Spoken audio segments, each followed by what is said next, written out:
Good morning, everyone. Today I have a slightly different setup, as you can see. I bought a new camera stand which enables me to do overhead shots, so I thought I would have some fun and try something different. I also just got back from a spin class, so I just didn't have the energy to get camera ready, so I felt this was a good day to experiment. Today I want to take you through some fragrances in my collection that I would consider to be capable of being signature scents. I think the term signature scent used in the context of me wearing perfume is a little bit of an oxymoron because I find it so hard to wear the same scent over and over and over again consecutively. However, the world is starting to open back up again, and there's a possibility I may have to start traveling more for work again, and so I figured it's probably not a bad thing to have some fragrances in my collection that I know that I can rely on for traveling, and maybe just be able to travel with one or two perfumes rather than always packing about 50 different decants and a few different bottles and then always being overwhelmed and not knowing what to wear. So that is what I'm going to take you through today. Okay, enough rambling, I'm going to get on with it. The first one that I selected as being a possibility for a signature scent for me is Fleur de Lis by Arquiste. This is a really beautiful, beautiful aldehydic white floral fragrance. This is possibly the most sparkling aldehydic floral I have ever tried. Forget number 5 au Premiere. This has more sparkle than I think any other fragrance I've ever tried, barring your sort of lighter citrusy fragrances. I've read some people think this is really indolic and animalic on them.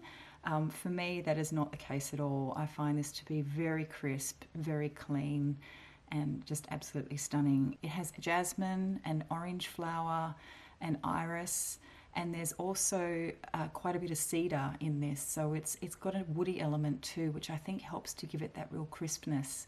And then of course you've got the aldehydes. There's a lot more notes than that obviously, but they're the ones I think I get the most. Anyway, this one is absolutely stunning, and the lasting power on this is also quite incredible. However, despite what I just said about forgetting Chanel number 5, I have included Chanel number 5 on this list. That's purely because, I still do wear this and flankers of this so much. Pretty much not a day goes by that I don't wear some kind of flanker of Chanel number 5. I don't have it down here with me, but possibly the one that I have fallen in love with the most lately is number 5 Low. And I've just been wearing it pretty much every day, and I will layer it under other things. And I also really enjoy wearing Low for things like spin class or, going to the gym because it's so fresh and clean. So, but anyway, Chanel number 5 is just, it has to be on this list because again, I wear flankers of it every day. This one here is obviously the Eau de Parfum. It obviously has aldehydes, and then you've got ylang ylang and jasmine. However, this one I find to be a little bit heavier and a little bit more powdery, and definitely not as sparkly as the Arquiste that I just showed you. So I never used to get along with the Eau de Parfum, and now I love it, but it definitely doesn't have that effervescent sparkle that some of the other flankers and the Arquiste one has. Next up, we have one that I have worn for many, many years. I think this bottle might actually even date back to 2012. This is the Narciso EdT. It's the cube, obviously, you can see. And heartbreakingly, I think this is pretty much done. Obviously you can't tell how full the bottle is or how empty it is, but when I've been spraying it lately, I have found that the sprayer is kind of spattering a little bit, which kind of indicates that, you're getting to the bottom and it's having trouble locating enough liquid to spray. But it's still got a few more sprays left in it, I think. But yeah, I really, really love this one. I haven't tried all of the flankers from Narciso, and I may end up purchasing this one again, but I think I might just try some of the others. I really like this one because I found this to be the one that lasted better on me. I also had at one point the Narciso for her eau de parfum, and I just found that really didn't last very long, whereas this one I seem to be able to smell all day long. And I find this one to be a little bit more woody. It's still powdery and musky, but it also kind of has kind of an aromatic tone to it. So for that reason, I think it's probably considered to be the more masculine one from the line. But I really, really enjoy this, and I would say that at the moment, having not tried some of the more recent releases other than Musk Noir Rose, I feel like this one is probably still my favourite out of all the Narciso Rodriguez fragrances. Next up is Shangri by Hiram Green. This is possibly a very weird one to have on a signature scent list. It's definitely very different, I think, to all of the other fragrances in this list, but I have been thoroughly enjoying wearing this over the past 6 months or so. And I've made, you won't be able to tell because it's obviously an overhead shot, but I have made quite a dent in this little bottle. So this is a really unique perfume. It's a natural perfume. It's kind of ambery, but mostly it's very earthy and mossy. There's oak moss in here, and I think that's why this particular one got discontinued, because I think it has more oak moss in it than regulations allow for sale in Europe. So yeah, I just absolutely adore this fragrance. The best way I can describe it is an ambery, earthy, mossy, slightly spicy kind of fragrance, and it's just absolutely stunning. So I'm really, really happy to have this one, and I wear it a lot, so it has made my signature fragrances list. However, I do apologise because it has been discontinued, so it is very, very hard to get. One that isn't hard to get is Ambre 114 by Histoires de Parfums. I only have the 15ml bottle. I have pretty much worn this. So the dent that you can see in this bottle I have pretty much made in the last 3 or 4 months. I have been going to town on this one. And I had always sort of thought that this was probably more of a wintry kind of fragrance, and that probably still holds true. I do tend to gravitate to ambery fragrances more in the winter. However, I did start wearing this towards the end of summer and I thoroughly enjoyed it. So I think this is now becoming a type of fragrance that I'm happy to wear all year round. I just wear less of it in the summertime. I don't apply quite as much. But yeah, I absolutely adore this fragrance, and I'm so glad that I started wearing it again. I had been through a few samples of it, hence why this bottle sort of sat unused for a long time. And it's probably not super groundbreaking in terms of amber scents. You know, there are probably a lot of amber fragrances that smell similar to this, but there's just something about this one that I really, really like. I find it to be, it's still sweet because, I mean, there is still vanilla in there, so it's still sweet. But I feel like this feels a little bit more earthy than some other ambers that I've tried, and the vanilla isn't quite so punchy. It definitely has a slightly aromatic feel to it as well, which I really enjoy. And there's also a slight spiciness from the benzoin. So yeah, it's definitely up there as one of my favourite ambers, and I probably will upgrade to a bigger bottle once I finish this 15ml. This absolutely had to make it to the list. This is Amouage Beloved. This is just an absolutely stunning ambery floral with leather nuances and a hint of incense as well. It's a little bit smoky. It's not super dark, but there is shade to it. It's not super light, even though the florals in here are things like jasmine and chamomile and rose and violet. But there's also labdanum and patchouli and immortelle, which I normally don't get along with at all. Frankincense, castoreum, musk, sandalwood and cedar. I mean, it's woody, it's leathery, it's floral, it's smoky. It's just, it's amazing. It does smell vintage, but I don't mind that at all. I mean, I happen to like vintage smelling fragrances, so that's not a problem for me at all. But this just smells so luxurious and opulent, as it probably should because it has a hefty price tag, but I just absolutely adore it. and it was a no-brainer to add this one to my list. And of course, who couldn't just love this bottle? I love the Amouage bottles. They're beautiful. This one is the one that should be called Beloved, I think, ironically. This is Ormonde Woman by Ormonde Jayne. We all know that I love this fragrance. I recently did a top 10 video with Pep on a live stream. Sorry, Pep's channel is The Sentinel, but I'm pretty sure everyone who watches my videos also watches his. And in that video, I put a different fragrance as my number one, but I take it back. At the time, I was really torn. And look, you know, by the time you get to your top 10, and that you pretty much love them all the same. But I really do feel that this is my ultimate number one fragrance still. I have been wearing it a lot again recently, and yeah, it's so good. And I mean, I wore it to work the other day, and it just lasted all day, and it smelled so good. And I didn't get any compliments or anything, but this is just me to a T. It's spicy, it's a little bit green, it kind of smells a little bit on the vintage side maybe. There's a softness of florals, but it's so unique, it's so different. I still have not come across anything that smells like this. So I just love it. That's it, okay? That's just it. We're done here. Only kidding. But yeah, Ormonde Woman by Ormonde Jayne. I mean, you've heard me talk about it a million times, so I won't bore you. But again, it's so good. Another one you've heard me mention quite a lot is Sandalwood Temple by Jardin. This is a really beautiful sandalwood fragrance.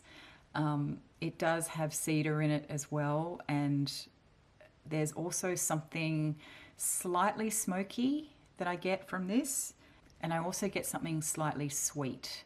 So it's a very, very wearable unisex woody fragrance, I think. This isn't a loud fragrance. This is a very quiet, soft, contemplative fragrance. It has good lasting power, but it doesn't project a huge amount, I don't think. I mean, I've never had anyone tell me that they can smell this on me when I'm wearing it. Well, I've never had anyone mention it. That doesn't mean they can't smell it. It is a very unobtrusive, easy to wear, unique smelling, at least to me anyway, sandalwood fragrance. And again, it just has that little bit of sweetness to it that I feel makes it so much more approachable than if it had just been sort of a straight up woody fragrance. So I really don't think you could go wrong with this one. I don't think I've met a person yet who doesn't like this. Next is another sandalwood fragrance. This is Ooh La La by Teo Cabanel. This one I was originally drawn to because it also has lots of iris in it. So it's kind of like an irisy sandalwood fragrance. It also has a hazelnut note in it, which I wouldn't necessarily have picked it out as being a hazelnut note, but at the same time, it does have a slightly gourmand bent to it, but I wouldn't classify this as a full-on gourmand. It has sweetness, but it's not overly sweet. But mostly I just find it to be this beautiful, soft, slightly powdery, fluffy kind of sandalwood iris fragrance. And it's so comforting and enveloping. I actually wore this on a walk in the sunshine yesterday, and it was just the best smell. I had the best scent cloud around me, I think. I only bought this very late last year, and I've already, it might be hard to tell, but I've made quite a dent in this bottle already. So I think it'll last me through the year, but you know, when my no buy is over, I may have to upgrade to the bigger bottle. It's stunning. Moving on now to more of the floral category, we have So Nude. This is just my little baby 30ml bottle. I also have a full 100ml bottle up in my perfume cabinet upstairs. I've talked about this a lot over the last couple of years as well. This is a really interesting, spicy tuberose fragrance. So as I mentioned, this is sort of a spicy tuberose. Tuberose is the main floral, but there are other white florals in here as well. It also has a little bit of cardamom in it, It's got ylang ylang and rose, and then more woody notes like patchouli, sandalwood, and cedar. There's also, I think, a cumin note in here, which turns a lot of people off. But I feel like whether it's the cumin note or something else, I feel like there's something in here that just gives it a very alluring, kind of sexy, skin-like feel to it. I think it is cumin, and I think there's enough in here to give it just that little bit of intrigue, but without making it smell kind of like body odor, if that makes sense. So I absolutely adore this fragrance, and I wear it all year round. It is actually quite a good summertime fragrance because it has those, it can lean almost beachy without being sort of suntan lotiony, but it's also a very good one to wear in winter. I think the main complaint with this one is that a lot of people think it doesn't last very long. I find it lasts a long time on my skin. It's just that it doesn't project a whole lot. And I think that suits very well what I imagine this fragrance is meant to be. It's one of those fragrances that has a bit of a sexy feel to it, and I think it's meant to draw people in. So perhaps it's one you don't want it to be projecting everywhere. You want it to feel intimate. Anyway, so that's So Nude. So next up is an iris fragrance. This is Panthea Iris by Stephane Humbert Lucas 777. I've talked about this a lot recently as well. You're probably all sick to death of hearing about it. This was also what I ended up being my number one on the top 10 list that I did with Pep a couple of months ago. What can I say? It's the most beautiful, lightly powdery iris scent, and I can wear it anytime. I never get sick of wearing it. I wish this bottle was so much bigger because I have put a significant, it's going to be hard to tell, but I've put a significant dent in it, even though I haven't really had it for that long comparatively to other fragrances in my collection. So I also really love the bottle, I have to say. Some of the bottles from this line I feel come off as being a little bit too blingy, but I feel like this one hits a nice balance, which matches the perfume perfectly because I feel like the perfume is nicely balanced as well. As I said, it's lightly powdery, it's not too powdery. There's a sparkle to it as well, which I think maybe comes from some of the citruses that are in here, but I wouldn't shy away from it if you don't like citruses, because it's definitely not a citrusy fragrance. But I think, you know, there's just some citruses in here that help to brighten it and make it a little bit bouncier. It's gorgeous. If you haven't tried this and you like iris scents, then I highly recommend it. It's not too heavy, it's not too waxy, it's not too powdery. It's just so well balanced, and I love it. It had to be on here. In fact, I think this list is starting to look very suspiciously similar to the top 10 list that I did with Pep a few weeks ago. But this is Samsara Eau de Toilette by Guerlain. So again, I think I've mentioned a few times now that at the moment I'm very drawn to the Eau de Toilette over the EDP. There's just something about the Eau de Toilette that just makes it very, very wearable straight off the bat. Sometimes when I spray the EDT on, the opening can be a little bit much. And so I've just been really, really enjoying this particular version of it. I've never tried the Parfum. I don't know if they even still do a Parfum for this fragrance, but I'd be so intrigued to try a Parfum version. But this is sort of another sandalwoody floral fragrance. It's got ylang ylang and jasmine and violet and narcissus, tonka. I also feel like the Eau de Toilette is slightly more powdery than the Eau de Parfum, because the Eau de Parfum I think is a little bit more heavier on the florals. I find that it tends to lean maybe a little bit more almost sort of Play-Doh-y or waxy, you know, that kind of texture. And so it feels a lot heavier on the skin, whereas this one feels like it has more space, you know. It's a bit more airy, and again, it's just that slightly more powdery. So as I said, I've really been quite drawn to this lately, and I have put quite a significant dent in this one in the past few months as well. All right, we're nearly there. Velvet Splendour. This is definitely one that I could wear all year round. I feel like it has a little bit of body to it, but again, it sort of has a lightness as well. So this one is a slightly sweeter floral than some of the others that I've had in the list so far. It's definitely one that I'm happy to wear day after day after day. It has some white florals in there. It's based off mimosa, or a type of mimosa that grows in Australia.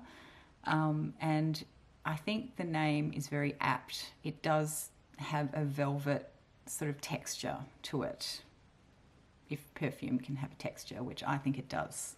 Again, I feel like this one is very opulent. So it's sort of along a similar vein, I guess, to the Amouage Beloved.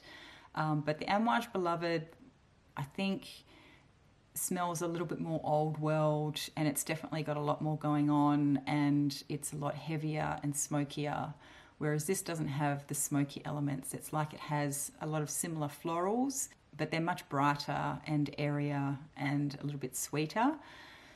Again, this is one that I feel very glamorous when I wear this. I think I say it every time that I talk about this, but I feel like I should have my hair done and my makeup done, even if I'm just in a robe around the house. You know, I feel like a 1950s Hollywood starlet. I feel like this is the type of fragrance that somebody like that would wear. Anyway, so that is Velvet Splendour by Goldfield and Banks. Absolutely love it. And again, it works well in both warm and cool weather. So I think this is an all year round scent for me.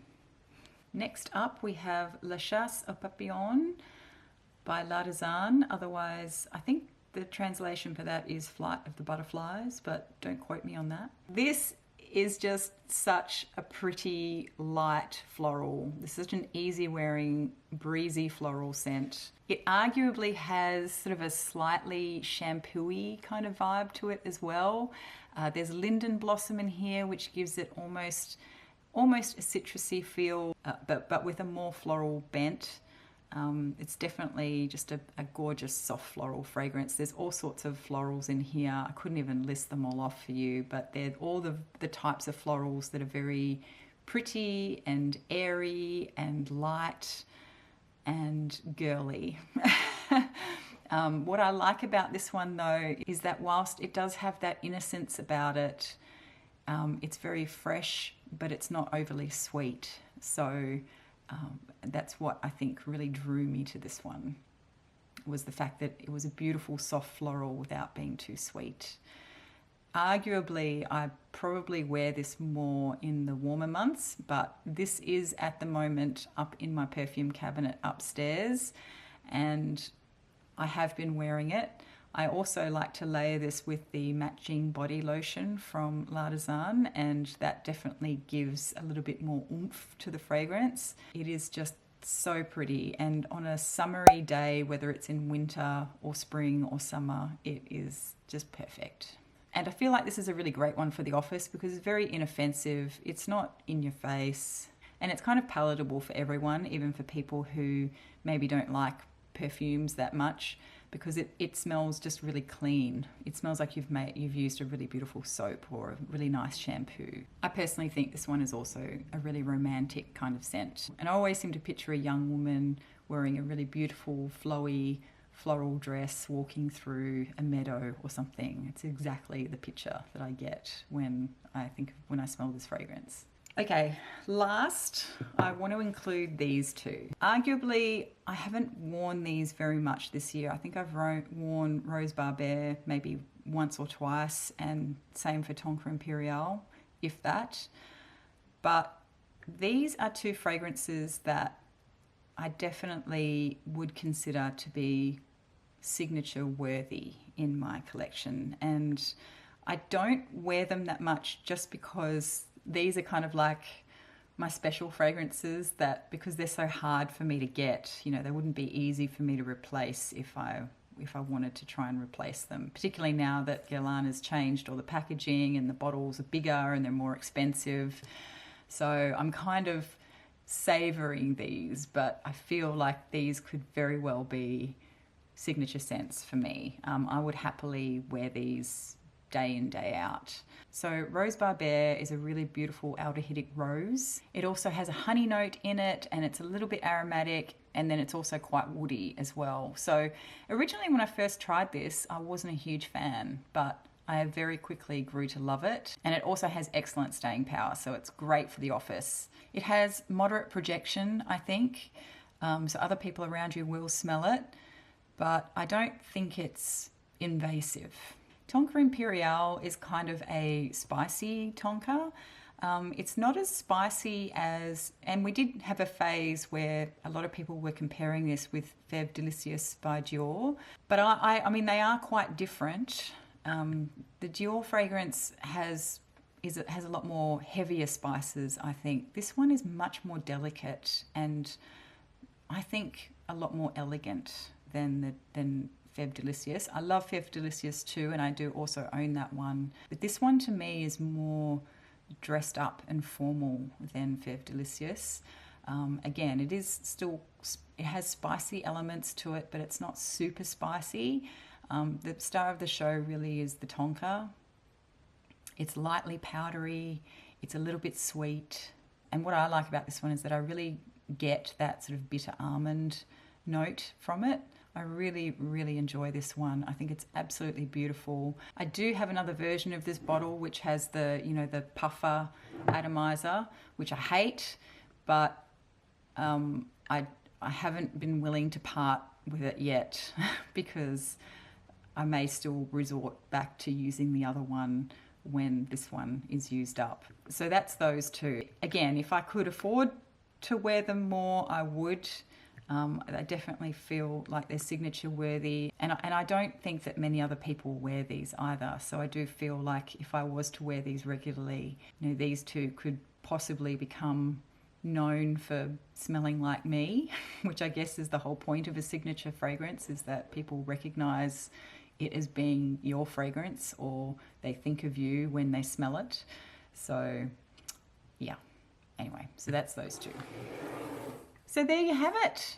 They are the fragrances that I picked out of my collection that I would consider to be my signature scents because I wear them a lot, or I have worn them a lot, or I think I will wear them a lot. Of course, the standard disclaimer applies. These could always change at any given moment, depending what else I discover or what mood I'm in or which way the wind's blowing, who knows. But these are definitely all the ones that I gravitate back towards over and over and over again.